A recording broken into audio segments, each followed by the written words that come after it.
इस बार हम बाबा को और बाबा के साथियों को इतना निराश नहीं करेंगे कि दोबारा वो ऐसी कोई घटना कर सके।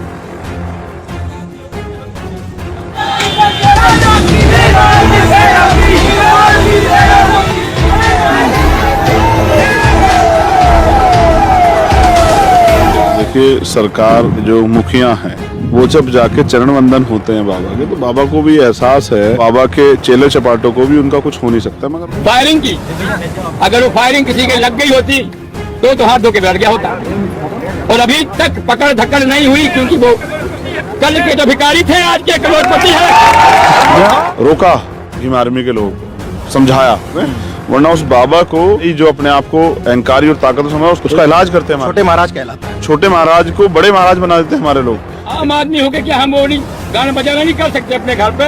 क्या पंडितों का ही ये सारा राज? बाबा ने किन लोगों की जमीनें छीनी हैं, बाबा के षड्यंत्र और इस अन्याय का कौन कौन लोग वहाँ शिकार हुए हैं, वो सारी लिस्ट हमने अपने पास इकट्ठा की है। जीवन दिया उनके घर को, तोड़ा हम लोगों ने इतना किसान दे के, और आज हम पे ही बार कर रहे हैं ये लोग, क्योंकि कल के भिखारी है, इनको एक टाफी के लिए पैसे इकट्ठे नहीं हुए इनके पास, आज करोड़ों अरबों रुपए हो गए। हमारा लगभग फैसला ये है कि अब जो पंचायत होगी वो छतरपुर में होगी, जैसी भोपाल में हुई, कि हमारा कोई रोल नहीं है, सब कुछ हमसे ना जोड़ा जाए। मैं कह रहा हूँ कि सब कुछ आपसे ना जोड़ा जाए तो आपको चाहिए कि ऐसे गुंडे को क्यों पनाह दे रहे हो, उसको गिरफ्तार कराओ। तो जो प्रदेश की कानून व्यवस्था को संभालने वाले लोग हैं, वही IAS IPS बैठ के वहाँ जो उनके पैर छुएंगे, तो उनको ये नहीं लगेगा कि वही सब कुछ है। सुरक्षा बाबा की हो रही है, जो अपराध करें उन्हीं की सुरक्षा हो रही है। सत्ता के दम पे जो नंगा नाच वहाँ हो रहा है।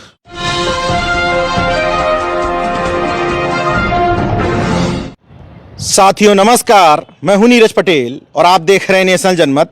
मेरे साथ आज़ाद समाज पार्टी के प्रमुख चंद्रशेखर आज़ाद हैं। भोपाल में बहुजन समाज का जन समुद्र जन सैलाब उमड़ पड़ा था, और उसी के बाद घटना आती है बागेश्वर धाम वाले के भाई की। 48 घंटे का अल्टीमेटम आपने दिया था। लग रहा है कि स्पेशली उस गांव में संविधान का राज है या मनुस्मृति चल रहा है। देखिए, वहाँ के जो बाबा हैं, उनका जो कार्य करने का तरीका है, उनका जो भाषा शैली, उससे तो नहीं लगता कि वहाँ आम जनमानस अपने हितों की रक्षा कर पा रहे होंगे। और संविधान रूपी जो न्याय की व्यवस्था है, संविधान रूपी जो अवसर की व्यवस्था है, उस पर शायद मुझे तो लगता नहीं काम हो रहा होगा। लेकिन हमारी जिम्मेदारी है, प्रयास नहीं, मैं इसको जिम्मेदारी कहूँगा, कि अगर कहीं भी भारत का कोई भी हिस्सा ऐसा है जहाँ संविधान से काम नहीं हो रहा है, तो वहाँ संविधान से काम होना चाहिए। ये जो घटना हुई है, इसको देखने के बाद लग रहा है नहीं हो रहा है, तो भविष्य में ऐसी घटना दोबारा दोहराए, इसलिए हमने मोर्चा लिया है कि उस पर हम लोग ठोस कार्रवाई कराएं, जिससे कि दोबारा कोई बाबा या उसका कोई चेला या उसके से जुड़ा कोई आदमी कोई भी घटना करने से पहले 1000 बार सोचे।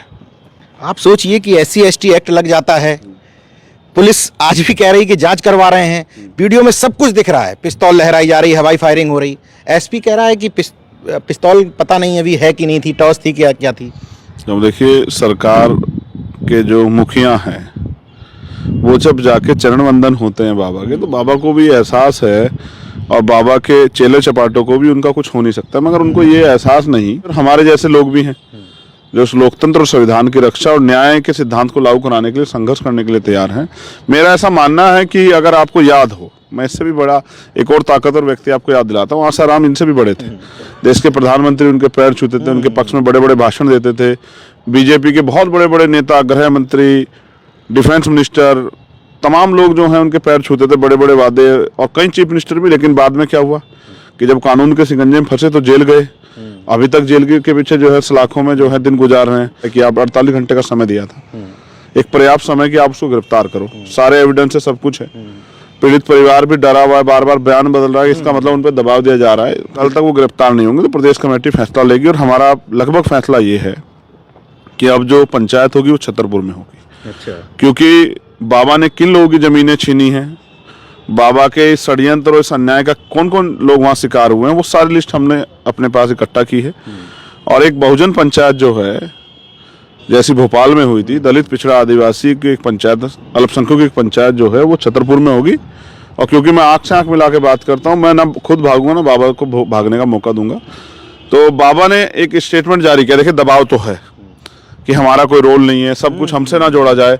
मैं कह रहा हूँ कि सब कुछ आपसे ना जोड़ा जाए तो आपको चाहिए कि ऐसे गुंडे को क्यों पनाह दे रहे हो, उसको गिरफ्तार कराओ, पुलिस को बुला के दो कि भाई ये रहा गुंडा। और अगर आपको कानून व्यवस्था में विश्वास है, आप संविधान की बात कर रहे हैं, देख कैसे सुर बदलते हैं, वो कह रहे हैं संविधान है, तो अगर संविधान की बात करें तो गुंडे का पक्ष करना भी एक अपराध है। तो आपको चाहिए, बाबा को चाहिए कि वो उनको गिरफ्तार होने दे और जांच होने दे। हम भी जांच चाहते हैं, लेकिन जांच इस बात की हो कि इससे पहले कितनी ऐसी घटनाएं हो जिसमें बाबा का भाई जो है शांति प्रिय बच गया है, या पुलिस के रहमो करम से या पुलिस के सहयोग से ऐसी कितनी घटनाएं दबा दी गई हैं। तो इस बार हम बाबा को और बाबा के साथियों को इतना निराश नहीं करेंगे कि दोबारा वो ऐसी कोई घटना कर सके। अच्छा, इतना दुस्साहस कहां से आता है? भोपाल में लाखों की भीड़ जुटी, ओबीसी, एससी, एसटी, माइनॉरिटी और आदिवासी मुख्यमंत्री की बात कर दी आपने वहां पर, यानी कि एक कंप्लीट जो बहुजन यूनिटी है वो बनती हुई दिखी। उसके बावजूद भी इतना दुस्साहस इन लोगों के अंदर कैसे पैदा होता है? देखिए, जो की पोस्ट पे बैठे लोग हैं, जिसमें प्रदेश के मुख्यमंत्री हैं, गृह मंत्री हैं, पूर्व मुख्यमंत्री हैं, जब वो ऐसे बाबाओं को, और हमारा जो भोला बहुजन समाज है, जब ऐसे बाबाओं को चरण वंदन करेगा, उनके जयकारे लगाएगा, तो अपने आप ही घमंड आना, अहंकार आना, जज्बाती होना, हिंसक होना, ये तो प्रवृत्ति में आ ही जाता है। ताकत जो है तानाशाह बना देती है। तो जो प्रदेश की कानून व्यवस्था को संभालने वाले लोग हैं, वही आईएएस आईपीएस बैठ के वहां जो उनके पैर छुएंगे तो उनको ये नहीं लगेगा कि वही सब कुछ है। ऐसा अहंकार ज्यादा दिन नहीं चलता है। अभी उनके अंदर अहंकार है। आप देखो, उससे भी बड़ी बड़ी घटनाएं एक और हुई, वहां एक बच्ची गायब हुई, वहां से एक बच्ची की जान चली गई उस पाखंड के चक्कर में, एक महिला की जान चली गई। इन सब चीजों को भी नहीं नकारा जा सकता है, क्योंकि देश का कॉन्स्टिट्यूशन, जिसको हम, ये जो देश के सभी लोगों को समान अवसर देता है, उसका जो आर्टिकल 51 है, उसमें इस बात को स्पष्ट किया गया है कि भारत के हर नागरिक को वैज्ञानिक दृष्टिकोण अपनाना चाहिए, अंधविश्वास पाखंडवाद को रोकने का प्रयास करना चाहिए। हम तो वो ड्यूटी अपनी जो है निभा रहे हैं। वो अंधविश्वास पाखंडवाद के जरिए हमारे लोग गुमराह कर रहा है, वहां और कोई नहीं जाता, हमारे लोग जाते हैं। हमारे लोग वहां से उम्मीद करते हैं, क्योंकि देश में संसाधनों में गैर बराबरी हुई है, संसाधनों का वितरण हुआ है, वो सही तरीके से नहीं हुआ और आज भी नहीं हो रहा है। इसके कई उदाहरण मैं आपको दे सकता हूं कि आरक्षण के 27% होने के बाद भी वहां 14-14.5% मिल रहा है। अभी मैंने परसों ही वहां जब मैं गया, कहा कि जो 16% आरक्षण है एससी का, उसमें भी 11, 12, 13 जो मध्य प्रदेश प्रशासनिक सेवा में अब तक मिल रहा है, 16 पूरा नहीं हो रहा है। तो ये जो वितरण की गैर बराबरी, इसके कारण जो लोग गरीब लोग हैं, आर्थिक रूप से कमजोर लोग हैं, एससी एसटी ओबीसी के, वो ये चाहते हैं कि उनकी जिंदगी में बदलाव हो जाए। धर्म का जो को आधार बना के जो पाखंडवाद फैलाया जाता है, तो उनको उम्मीद है कि बाबा के पैर छूने से या बाबा को जाकर दुख बताने से दुख खत्म हो जाएगा, जबकि दुख नहीं खत्म होगा, बाबा का सुख बढ़ेगा। तो मैं समझता हूं बाबा को सुखी करने से काम नहीं चलेगा। जनता के दुख दूर करने के लिए ऐसे बाबाओं के चंगुल से लोगों को निकालना चाहिए। उसका एक ही जरिया है कि बाबाओं की पोल जनता के सामने खुले।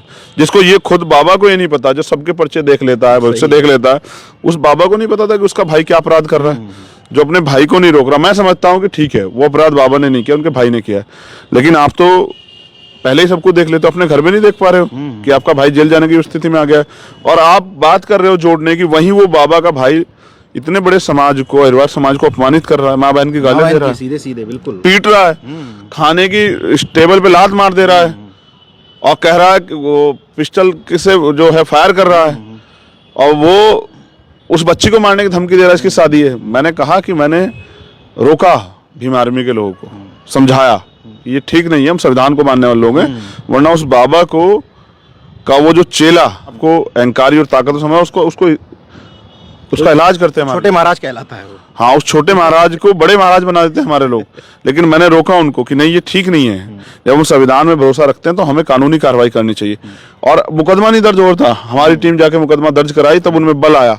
फिर मैंने उनके पिताजी से पूछा, लड़ोगे या फिर दब जाओगे? तो उन्होंने कहा नहीं, लड़ेंगे, क्योंकि वो भी ग्लानि महसूस कर रहे हैं।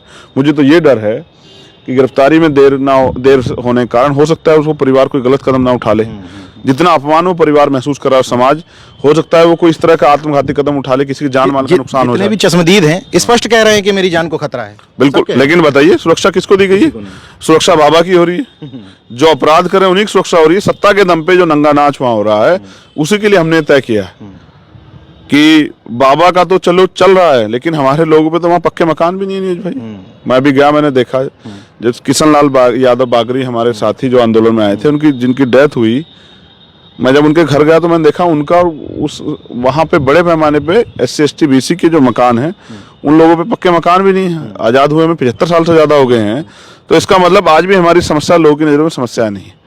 तो इसलिए ऐसे बाबाओं से दूर रह के हमारे लोगों को संविधान का जो संविधान रूपी सिद्धांत है उसकी तरफ भी चलना चाहिए, तभी जाके शायद हमारे लोग स्वाभिमान, सम्मान और अधिकारों का जीवन इस देश में प्राप्त कर पाएंगे। देखते रहिए नेशनल जनमत, जागरूक और सजग बने रहिए। जय विज्ञान, जय संविधान, जय लोकतंत्र। धन्यवाद।